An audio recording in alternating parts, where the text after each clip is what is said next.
Welcome back to the deep dive. We have something on the table today that is, well, it's one of those that's going to require us to suspend our disbelief just a little bit. Just a bit. Usually we're looking at, productivity hacks or a tech mogul's biography as some cutting-edge science. But today we are looking at a map. And not a map of a coastline or a subway system. We were looking at a literal map of the universe. Yeah, it's definitely the most ambitious scale we've covered in a while. We are diving into a book called Insight by Jess Kaufman. Oh. And I really want to set the stage here immediately because if you just look at the cover, it looks like a standard meditation manual. Right. Insight, how to breathe better and not yell at your kids. But that is not what this is. Kaufman is laying out this full-blown cosmology. He's claiming that we, you, me, everyone listening, are living in a very specific, very strategic Goldilocks zone of existence. Like a great way to put it. It's a text that it blends this deep Buddhist cosmology with a very mechanical, almost engineering-style worldview. You have to remember, Kaufman is writing from the perspective of a longtime meditator and a Reiki healer who's living in Thailand. So the core mission of this source material isn't just to help you relax. Right. It's to explain the system. He treats reality as this multi-layered structure, and he wants to show exactly where human beings fit into that hierarchy. And that's what hooked me. He isn't talking about ghosts or angels or the light as like metaphors for our emotional states. No, not at all. He treats them as mechanics, like actual gears in a machine. It's almost like he's writing the instruction manual for a piece of software we're all trapped inside. Right. He presents a system of cause and effect. And the central argument, the thing that really drives the whole book, is that being human, despite the bills, the back pain, the existential dread, the traffic, is actually a massive strategic advantage. We are in the sweet spot for leveling up, to use a gaming analogy. Well, let's look at the game board then, because when I was reading through his breakdown of the realms of existence, it felt exactly like a video game level structure. It really does. You got the basement levels, you have the main lobby where we hang out, and you have the penthouse suites. So, yeah, walk us through that. What does this architecture even look like? Sure. So Kaufman basically categorizes existence into three broad tiers. At the bottom, or maybe the most dense level, you have the sense-desire realms. Okay, that's us. That is our neighborhood. It's defined by input. We're driven by eyes, ears, taste, touch. The entities in this tier are just. They're consumed by the desire to feel good sensations and avoid bad ones. That's the whole operating system. Okay, so we are in the sensory tier. And above us... If you move up in, let's say, frequency, you get the form realms. Form realms. These are inhabited by beings with subtle bodies existing in states of deep, suspended peace. They still have a form, but it's not dense meat and bone like ours. Okay. And then at the very top, you have the formless realms. Beings of pure consciousness, no bodies at all, just infinite space or infinite awareness, which sounds intense and, frankly, kind of hard to imagine. But let's zoom in on our coordinates. The sense-desire realm. Why does he consider the human realm to be the sweet spot? Because if you look at the news or even just look at history, it doesn't feel particularly sweet. No. It feels messy. It feels painful. That messiness is actually the feature, not the bug. The source argues that the human realm is special precisely because it isn't perfect. We are smack in the middle of the oscillation. We experience roughly equal amounts of pleasure and pain. And that balance is what matters. It's critical. I mean, Yeah. think about it logically. If you are in a realm of pure suffering, what he calls the hell realms, you are too broken to grow. You have no bandwidth for insight because you're just trying to survive the pain moment to moment. Right. You can't meditate if you're literally on fire. Exactly. But, and this is the counterintuitive part, if you are in a realm of pure pleasure, you have no motivation to grow. If every desire you have is instantly gratified, if you never feel pain or loss, why would you ever ask questions about the nature of reality? You get complacent. So humans are in the middle. We're stewing in sense pleasure. We love our pizza, our comfort, our Netflix. But we also have the inevitable pain, the sickness, the loss, the aging, the heartbreak. And that friction keeps us motivated. We are comfortable enough to have the brain space to think, but miserable enough to ask, is this all there is? Is there a way out of this? That is the strategic advantage. The friction causes the movement. Now, he contrasts us with the animal realm, and obviously we know animals experience pain, but he distinguishes the animal experience based on mindset. What's the difference there? It's about the dominance of instinct. He argues the animal existence is dominated by fear and survival instincts. I mean, even a pampered house cat, which seems to have a great life, is living in a sort of dull daze compared to the cognitive potential of a human. Right. They're not contemplating their mortality. Exactly. Yeah. But it gets much darker when you go below the animals to the lower realms, specifically the ghost realms. This section was wild. And again, he's treating this as a taxonomy. He categorizes ghosts not by what they look like, no sheets with eye holes, No. but by what emotional baggage they are carrying. It's like psychological profiling for the dead. It's a taxonomy of attachment. Fuck you. He argues that if you die while clinging to a specific heavy emotion, that emotion becomes your environment. So you have the hungry ghosts. I've heard that term before in Buddhism. Right. These are beings driven by greed or addiction. They spent their lives wanting, consuming, never being satisfied. So in the next state, that hunger is their entire reality. Wow. They're often depicted as having huge stomachs but tiny pinhole mouths.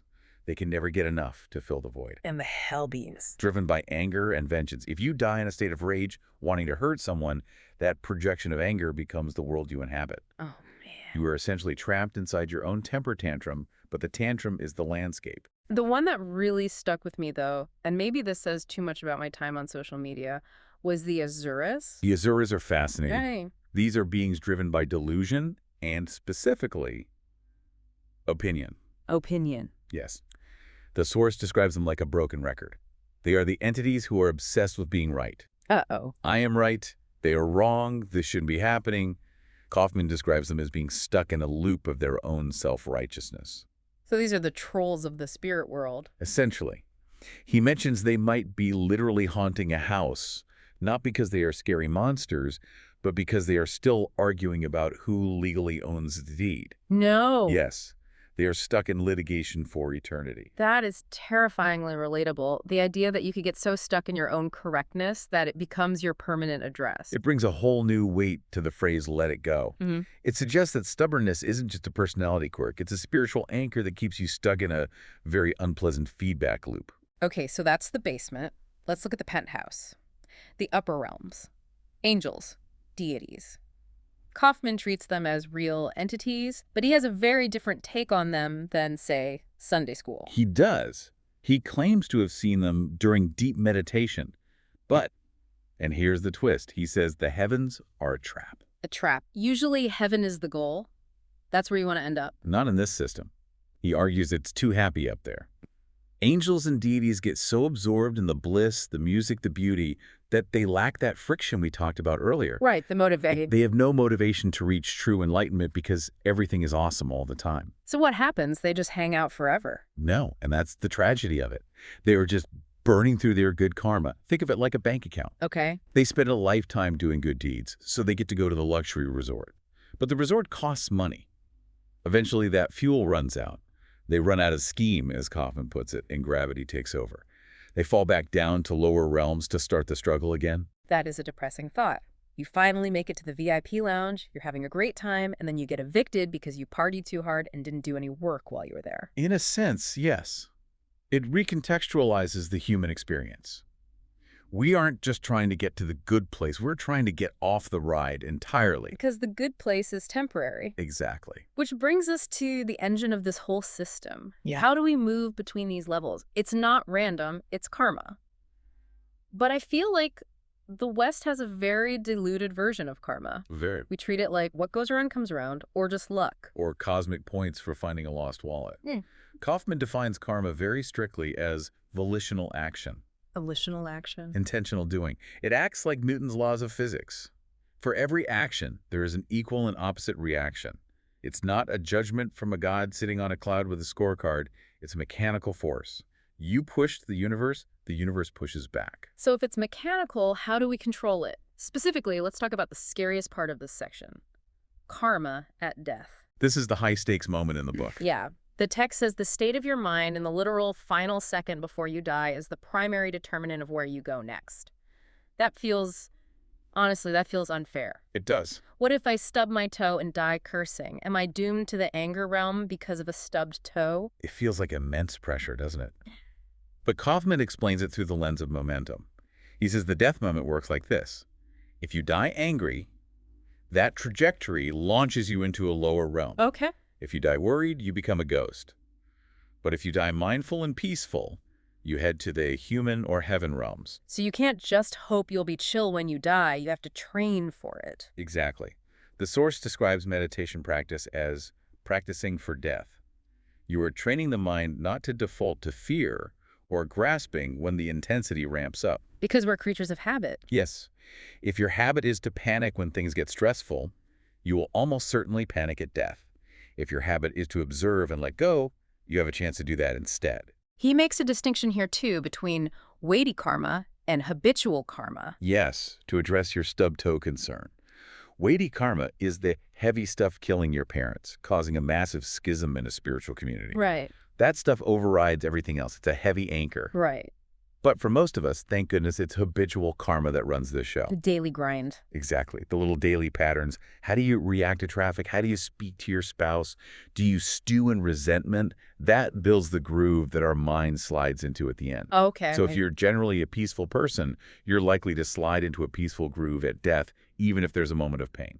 There was one detail in the karma section that I found absolute mind-bending. It was about gods, specifically the difference between a creator god and a being that just thinks it's the creator. This is a very provocative part of the text.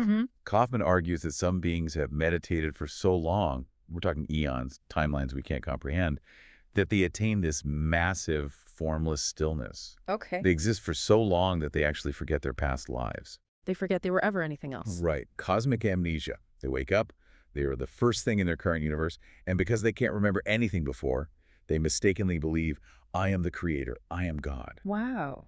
But Kaufman argues they are just being stuck in a very, very long, very high-end version of the cycle. They are delusional, essentially. That is wild. It implies that even God in this system might just be a confused guy with a lot of longevity. It really underlines his point that power and longevity are not the same as wisdom or truth. Just because a being is powerful doesn't mean they understand the system. Which leads us perfectly into the next segment, the light. Now, the book talks about the light appearing during deep meditation, and it seems like a big deal. It is a major milestone in the practice he describes. Kaufman outlines a physiological progression. You start with breath awareness, the breath becomes subtle, then effectively the breath stops, or it feels like it stops, and this light appears. He describes it like a fireball or a sun at the tip of the nose or forehead. And this isn't just a hallucination. He treats it as a tool. He describes it as a flashlight. Once you have stabilized this light in meditation, you can use it to see into other realms. You can use it to see angels, inspect heavenly abodes, or look at the energetic state of other beings. And here's the catch. He calls this an amusement park. Yes. He warns that people get addicted to the light.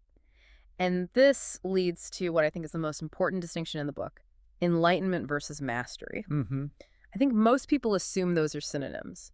If you are a master, you are enlightened. They definitely conflate them. But Kaufman is very clear. They are almost opposites in function. Mastery is about abilities. It's about opening chakras, becoming a Reiki master, opening the third eye so you can see spirits. You can have all those powers. You can be a literal wizard in this system and still not be enlightened. Because you're still participating in the game. Exactly. The trap of mastery is that you get addicted to the bliss of the light or the power of the chakras. You become a master, but you are still subject to birth and death. You're just a powerful inmate. That's a great analogy. So what is enlightenment then if it isn't having cool powers? Enlightenment is not becoming a powerful god.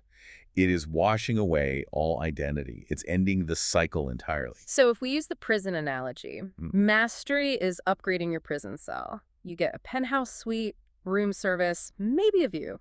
But enlightenment is walking out of the prison. Precisely. And Kaufman argues that many masters and gurus are just people who have decorated their cells very beautifully. They attract followers to their cell to show off the decor, but they aren't actually free. That really changes how you look at spiritual authority. Just because someone can do something cool or radiate peace doesn't mean they are out. It encourages a healthy skepticism. If the goal is freedom, special effects are just distractions. Okay, let's pivot to the so what, because we've talked about ghosts, karma, and cosmic light shows. But Kaufman has a whole section on happiness that felt very grounded, very practical. If the universe is this giant machine of suffering and temporary bliss, how do we actually be happy? This is where the rubber meets the road. He breaks down levels of happiness in a hierarchy that is quite counterintuitive to how we operate in a capitalist society. Start us at the bottom. At the bottom is the happiness of obtaining, getting stuff, Of course. buying the car, eating the meal, getting the promotion. He says this is the lowest form because it's inherently unstable. As soon as you get the thing, the happiness starts to decay. Right. The car gets scratched. Right. The meal is over. It requires constant maintenance. And the next level up, I gotta say, this was my favorite part just because it was so mundane. The happiness of relief. The bathroom example. Yes, he uses the example of going to the bathroom. He points out that in Thai, the word for washroom is sukha, which literally translates to happiness room. That is brilliant, but also true. The insight is profound, though, that happiness isn't adding something good. It's the removal of suffering. It's the removal of pressure. It makes you think about how much of our happiness is just stopping the pain we were in, taking off tight shoes, quitting a bad job. Exactly. It's relief. It's negative space. Then you move up to the happiness of morality. This is the comfort of sleeping well at night, knowing you haven't harmed anyone. It's a sturdy, quiet happiness. It doesn't have the spike of buying a new car, but it doesn't have the hangover either. And the highest form?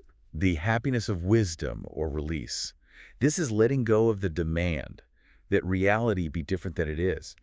It's the only happiness that doesn't depend on external conditions. Right. You don't need the world to be nice to you to feel it. Which connects directly to what he says about forgiveness. Because he flips the script on forgiveness, too. He says forgiveness has nothing to do with the other person. He does. And this is vital for anyone holding a grudge. He uses the hot coal concept.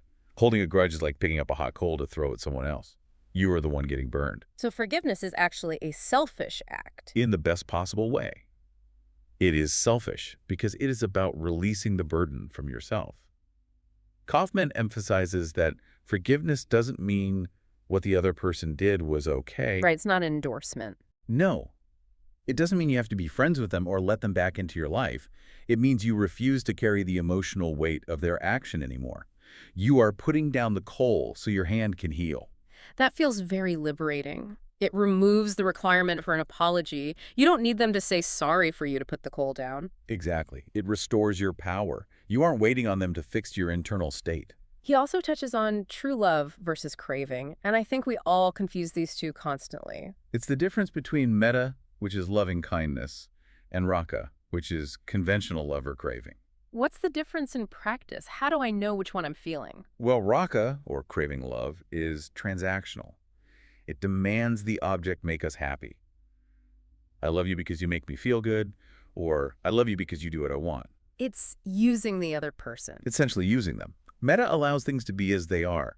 Kaufman uses the example of a mother loving a newborn. The newborn is screaming, it's dirty, it offers nothing in return, it's actually taking resources, but the love is absolute. It doesn't demand the baby be different. That's a high bar. To love the world like a mother loves a screaming newborn. It is.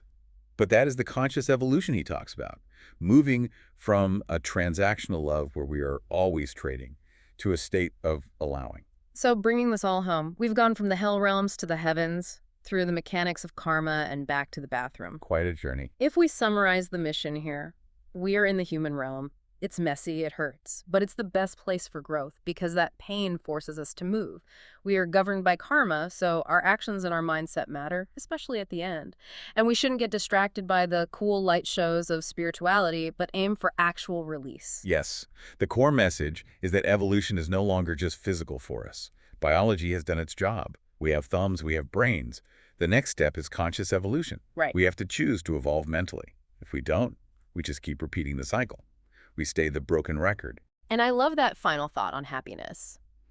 If happiness is largely just relief from pressure, maybe the smartest move isn't to find better ways to relieve pressure, but to stop adding so much pressure to our lives in the first place. That is the ultimate efficiency. Something to think about the next time you're stuck in traffic or arguing about who owns the house. Thanks for taking this deep dive with us. A pleasure. Catch you next time.